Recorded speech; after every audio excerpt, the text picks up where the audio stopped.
खबर शामिल कंदासीं। नौशेरो फिरोज खां रिपोर्ट कर रहियो आहे ज़ुल्फ़कार ट्रगर। सिंधु दरिया ते छके नाला कढण ख़िलाफ़ SUP जे सॾ ते नौशेरो फिरोज बाईपास खां बेदारी रैली।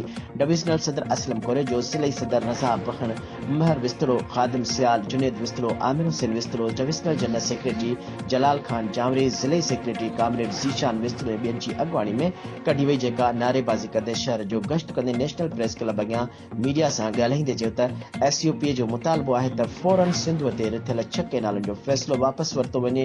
हुननि चयो त सिंध ख़िलाफ़ का बि साज़िश क़बूल न कबी। असां सिंध जे इंच इंच जी हिफ़ाज़त करणु ॼाणूं था। जेकॾहिं पंजाब पंहिंजे होद ते क़ाइमु रहियो त असां सिंध पंजाब बॉर्डर बंदि कंदासीं। उन एहतजाज में जेकी कुझु बि थियो उन जो ज़िम्मेवार पंजाब जा साम्राज हूंदो। उन मौक़े ते मुख़्तलिफ़ अॻुवाणनि पंहिंजे ख़िताब में वफ़ाक़ी हुकूमत सां गॾु सिंध हुकूमत खां ज़ोरदार मुतालबो कयो त फौरन सिंधु दरिया तां मुजविज़ा छके नालनि जो फ़ैसिलो फौरी तौर ते वापसि वरितो वञे। ॿी सूरत में सख़्त एहतजाज कयो वेंदो ऐं कमू शहीद वटि धरणे जो ऐलान कयो वेंदो। सिंध ते छके नाला कढण ख़िलाफ़ SUP जे सॾ ते नौशेरो फिरोज बाईपास खां बेदारी रैली डिविजनल सदर असलम कोरे जो ज़िले सदर रज़ा बहण महर विस्तरो ख़ादिम सियाल जुनेद विस्तरो आमिर हुसैन विस्तरो divisional general secretary Jalal Khan Tawari ऐं ज़िले सेक्रेटरी कामरेड ज़ीशान विस्तरो ॿियनि जी अॻुवाणी में कढी वई, जेका नारेबाज़ी कंदे शहर जो गश्त कंदे नेशनल प्रेस क्लब अॻियां मीडिया सां ॻाल्हाईंदे चयो त SUP जो मुतालबो आहे त फौरन सिंधु दरिया ते रिथियल छके नालनि जो फ़ैसिलो वापसि वरितो वञे। हुननि चयो त सिंध ख़िलाफ़ का बि साज़िश क़बूल न कबी। असां सिंध जे इंच इंच जी हिफ़ाज़त करणु ॼाणूं था। जेकॾहिं पंजाब पंहिंजी ख़ुद ते क़ाइमु रहे त असां सिंध पंजाब बॉर्डर बंदि कंदासीं ऐं उन एहतजाज में जेकी कुझु बि थियो उन जो ज़िम्मेवार पंजाब साम्राज हूंदो। उन मौक़े ते मुख़्तलिफ़ अॻुवाणनि पंहिंजे ख़िताब में वफ़ाक़ी हुकूमत सां गॾु सिंध हुकूमत खां ज़ोरदार मुतालबो कयो त फौरन सिंधु दरिया तां मुजविज़ा छके नाले जो फ़ैसिलो फौरी तौर ते वापसि वरितो वञे। ॿी सूरत में सख़्त एहतजाज कयो वेंदो।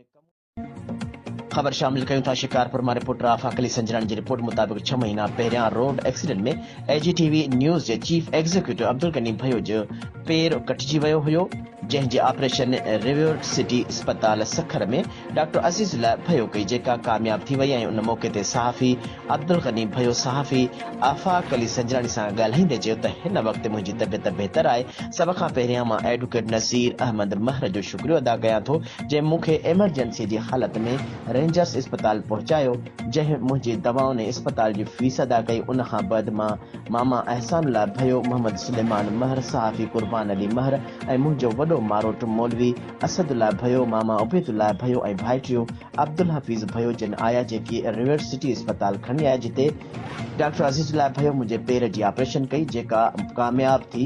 हिन वक़्तु मुंहिंजी तबियत बहितर आहे। जॾहिं त चक जे मौज़ शख़्सियत हाजी अयास अहमद महर, MQM पाकिस्तान शिकारपुर जे सदर अब्दुल जलील सोलंकी, बैंक मैनेजर नसीर अहमद संजरानी, समाजी तंज़ीम हसवा पाकिस्तान जे चेयरमैन हाजी ग़ुलाम अली सेठार, सहाफ़ी गुलज़ार अली सेठार, हसवा चक जे सदर राजा सुहेल अमन सेठार, डॉक्टर मोहम्मद सादिक भयो, मामा सलीमुल्लाह भयो, मामा इमदादुल्लाह भयो, इम्तियाज़ अहमद भयो, पंजाब ज़ायर पीर खां समाजी वर्कर सागर बिलाल भयो, इंस्पेक्टर रेंजर्स अली हसन महर, हबीबुल्लाह मंगी, उस्ताद बशीर अहमद महर, मौलवी अब्दुल समी महर, मौलवी अब्दुल जब्बार जतोई, मौलवी मोहम्मद कासिम जतोई, उस्ताद ज़ुहैब अहमद सुमरो, डॉक्टर अशफाक अमन शेख, कप्तान चाचड़ ऐं बशीर अहमद सेठार जन मुंहिंजी मदद कई। उन खां अलावा सहाफ़ी आफ़ाक अली संजरानी, सचाई न्यूज़ जो चीफ एग्ज़ीक्यूटिव मोहम्मद असीम कमांडो, पहवर आप बोल जो चीफ एडिटर शफीक अहमद, जियो न्यूज़ जो चीफ एडिटर जमशेद अमन शेख, पाक न्यूज़, पाक 99 न्यूज़ ऐं नौशेरो फिरोज खां रिपोर्ट कर रहियो आहे ज़ुल्फ़कार ट्रगर। खानोवाड़ शहर जे रवासिन SSP नौशेरो फिरोज ऑफिस अॻियां मुज़ाहिरो कंदे अली शेर, रान वसीम, राशिद, नदीम, सलीम, मसरूर, अमानुल्लाह, सईद, शफीक, दीदार नई मीडिया जे आॾो दाहींदे चयो त असांजे घरनि ते आबिद अली, इरशाद अली, मुनीर, खुबदार अली, सारंग अली कब्ज़ो करे फायरिंग कई ऐं फिदा हुसैन पुट अली शेर खे गोली हणी ज़ख़्मी करे छॾियो। घरनि ते कब्ज़ो करे समूरो सामान बि खणी विया। असां SHO खानवान लुत्फ़ मक्सी ॾे वियासीं। उन्हईअ न माण्हू गिरफ़्तार कया, न ई कब्ज़ो ख़ाली कराए ॾिनो। असां अपील था कयूं IG Sindh, DIG Benazirabad, SSP नौशेरो Firoz खे त ॿियनि वस वारनि खे त नायल SHO खे हटाए असां सां इंसाफ़ कयो वञे, कब्ज़ा खोरनि ख़िलाफ़ क़दम खणी क़ानूनी कार्रवाई कई वञे, असांजे घरनि मां खयल सामान वापसि ॾियारियो वञे, न त असां नेशनल हाईवे बंदि कंदासीं। कुझु बि थियो त ज़िम्मेवार SHO हूंदो। खबर शामिल कंदासीं दादू खां डिस्ट्रिक्ट रिपोर्टर अल्ताफ हुसैन पंवर जी रिपोर्ट मुताबिक पाकिस्तान पीपल्स पार्टी शहीद भुट्टो तरफां पूरी सिंध जे हथनि में बैनर खणी दादू प्रेस क्लब अॻियां एहतिजाजी मुज़ाहिरो करे चिटी नारेबाज़ी कंदे मुज़ाहिरीन जी अॻुवाणी ज़िले दादू जे सदर मोहम्मद हाशिम खोसो ऐं तालका सदर मुमताज़ खोसो, जानी खोसो, मोहम्मद उर्स, शहबाज जमाली, सुमर खान पंवर समेत अॻुवाणनि ख़िताब कंदे चयो त सिंधु दरिया ते धाड़ो नामंज़ूर सिंध सुकाइण वारी साज़िश बंदि कई वञे। वफ़ाक़ तरफ़ां सिंधु दरिया मां निकिरंदड़ 6 नाजाइज़ कैनालनि वारो फैसलो वापस न वरितो वियो त पूरी सिंध सरापा एहतजाज हूंदी। हुननि वधीक चयो त वफ़ाक़ तरफ़ां अहिड़े ग़लत कयल फ़ैसिले जी सख़्त लफ़्ज़नि में मज़म्मत करियूं था। जेकॾहिं मसइलो हल न कयो वियो त आख़िरी हिॾिके ताईं सिंध अमड़ ऐं सिंधु दरिया खे बचाइण लाइ जदोजहद जारी रखंदासीं। सजावल खां रिपोर्ट कर रहे इम्तियाज मेमन। सजावल वदीन रोड ते ठेकेदार नूर मोहम्मद हथियार खां 3 हथियारबंदन मोटरसाइकिल रोके खेसि सख़्त ज़ख़्मी करे 48,000 रोक रक़म ॿियो सामान क़ीमती सामान फुर करे विया। ज़ख़्मी ठेकेदार साफ़ खे ॿुधायो त 3 हथियारबंदन 125 मोटरसाइकिल ते हुआ। खानोवाड़ खां रिपोर्ट कर आफ्ताब इकबाल। खानोवाड़ माला मोहल्ले में गैस जो सिलेंडर फाटण सबब 40 सालन जो फौजी अब्दुल वहाब खुश्क सड़ी सख्त ज़ख़्मी थी पियो, जंहिंखे ॻणती जोगी हालत में गंबट गम्स अस्पताल मुंतक़िल कयो वियो। गैस सिलेंडर ते पाणी गरम करण दौरान गैस लीक थियण सबब पेश आयो। धमाके सां घर जी छत पिण उॾामी हुई। सजावल में रिपोर्ट इम्तियाज मेमन जी रिपोर्ट मुताबिक सिंधु दरिया ते गैर कानूनी कैनाल अॾण ख़िलाफ़ एसटीपी पारां समूरी सिंध में ऐलानियल शटरबंद हड़ताल जे सिलसिले में अॼु 18 डिसंबर ते सजावल में भी मुकम्मल शटरबंद हड़ताल रही। शहर जा नंढा वॾा कारोबार, सीएनजी पेट्रोल पंप, होटलूं बंद रहियूं। एसटीपी अॻुवाणनि जुमन सिंधी, मुमताज़ लहारी, गुल हसन रिंद, दादा सिंधी, सुहेल अबड़ो, फारूक कमरानी ऐं ॿियनि चयो त वापारी दुकानदारनि कारोबारी मर्कज़नि जे मालिकनि अॼु सिंध जे सॾ खे लबैक चई शहर बंदि रखी शटरबंद हड़ताल करे रियासत खे मैसेज ॾिनो आहे त सिंधु दरिया ते गैर क़ानूनी कैनाल हरगिज़ अॾण न ॾींदासीं। दादू खां डिस्ट्रिक्ट रिपोर्टर अल्ताफ हुसैन पंवर जी रिपोर्ट मुताबिक दादू में वीरान पयल इमारत खे आबाद करे मरीज़नि खे सेहत जूं सहूलियतूं फराहम कंदड़ DHQ अस्पताल दादू जे medical superintendent doctor Amjad Mastoi जी हिमायत में सिविल सोसाइटी रोडन ते निकिरी आई।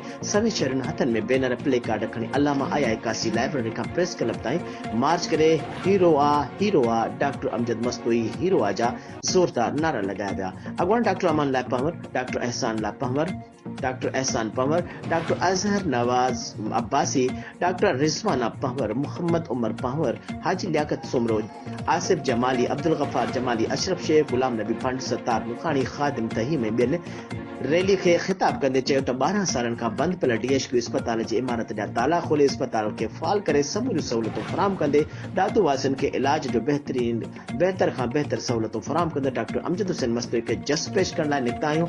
हुननि चयो त डॉक्टर अमजद हुसैन मस्तोई बहादुर डॉक्टर बणाए ते समूरियूं सख़्तियूं पाण मथां बर्दाश्त करण जो वचन कंदे अस्पताल खे फाल बणाए समूरी सिंध खे मैसेज ॾिनो आहे त नौजवान डॉक्टर अमजद हुसैन मस्तोई अवामी जज़्बो रखे थो। हुन वधीक चयो त अॻे सिविल अस्पताल जी इमारत सबूल हाली जो शिकार आहे, जिते सहूलियत बि अणपूरियूं हुयूं ऐं न्यू DHQ अस्पताल में समूरा वार्ड जंहिंमें गायनी, ॿारनि वार्ड ऐं emergency, dialysis, general OPD, digital x ray laboratory समेत मुख़्तलिफ़ शोबनि जा वार्ड मुकमल तौर फाल कराया आहिनि। दादू ज़िले जे चइनी तालुकनि मेहर, कैनशा, जोही समेत दादू जा सभई मरीज़ इलाज लाइ अस्पताल अचनि था, जिते माहिर डॉक्टर मरीज़नि जो इलाज करे खेनि मुफ़्त दवाऊं फराहम कनि था।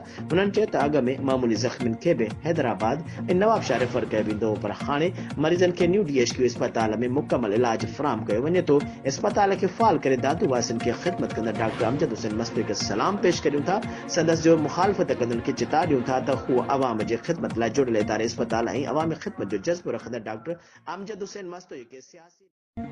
दादू खां डिस्ट्रिक्ट रिपोर्टर अल्ताफ हुसैन पंवर जी रिपोर्ट मुताबिक दादू में हलंदड़ पोलियो जे ख़ात्मे वारी मुहिम जे ॿिए ॾिहाड़े जे सिलसिले में एडिशनल कमिश्नर 2 हैदराबाद मंजूर अहमद लखारी, डिप्टी कमिश्नर दादू मुख्तियार अली अबड़ो ऐं SSP दादू कैप्टन रिटायर अमीर सऊद मक्सी दादू गॾियल तौर मुख़्तलिफ़ इलाइक़नि जो दौरो करे मुहिम जे कमनि जो जाइज़ो वरितो। उन मौक़े ते additional commissioner 2 Hyderabad, deputy commissioner Dadu Mukhtiar Ali Abro, SSP Dadu Amir Saud मक्सी शहर जे मोहसन शाह मोहल्ला दड़ो रोड पहुची डोर टू डोर विज़िट करे टीमुनि जी कारकर्दगी खे चकासियो वियो। जोही मोड़ ऐं UC पिपरी ऐं फिक्स पॉइंटनि पहुची ट्रांज़िट पॉइंटनि ते टीमुनि सां मुलाक़ातूं करे कारकर्दगी बाबति ॼाण वरिती। उन मौक़े ते UC MOs खां ऐं मक़ामी खाते जे यूसी सेक्रेटरीज़ खां पिण पोलियो मुहिम बाबति ॼाण वरिती। उन मौक़े ते THO doctor Dadu, doctor Syed Imdad Ali Shah, polio एन staff officer doctor Didar Hasan खास के लिए डॉक्टर जुनेद अमन समेत ॿिया लाॻापियल अमलदार पिण मौजूद हुआ।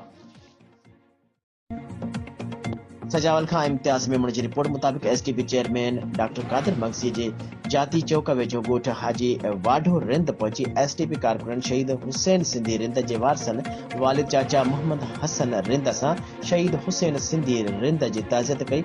उन मौक़े ते SDP सरवर डॉक्टर कादिर मगसी चयो त शहीद हुसैन सिंधी जो खून रायगा थियण न ॾींदासीं, कातिलनि खे हर सूरत में फांसी जी फंदे ते पहुचाईंदासीं। SDP मुकमल तौर ते संदसि वारसनि सां गॾु आहे। शहीद हुसैन सिंधीअ खे बेगुनाह क़त्ल कयो वियो आहे। उन क़त्ल में मुलविस लिकल चेहरा जल्द ज़ाहिर करे उन्हनि खे जे क़त्ल जे ॾोह में शामिल कयो वञे। असां SSP सजावल ऐं जांच ऑफिसर SHO आफ़ताब जागीरानी खे ॿुधाइण चाहियूं था त SDP कारकुन शहीद हुसैन सिंधी जे क़त्ल में मुलविस जवाबदारनि सां कंहिं बि क़िस्म जी रिआयत न कई वञे। शहीद हुसैन सिंधी जे वारसनि सां मुकमल सहकार करे इंसाफ़ ॾियारियो वञे। SDP चेयरमैन मोहतरम डॉक्टर कादिर मगसी, SSP ज़िले सजावल जो सदर मोहम्मद जुमन सिंधी ऐं हाजी अशरफ तही, मुमताज़ अली लखारी, अब्दुल गनी मल्ला, रिहान बोक, सुहेल अहमद अबड़ो, गुल हसन रिंद, मोहम्मद इस्माइल जत, अब्दुल रशीद सोलंगी, सैयद मुमताज़ अली शाह, बच्चू मल्ला, अमीर आज़ाद खास के लिए समेत कारकुनन शहीद हुसैन सिंधी जे तॾे ते शरीक थिया।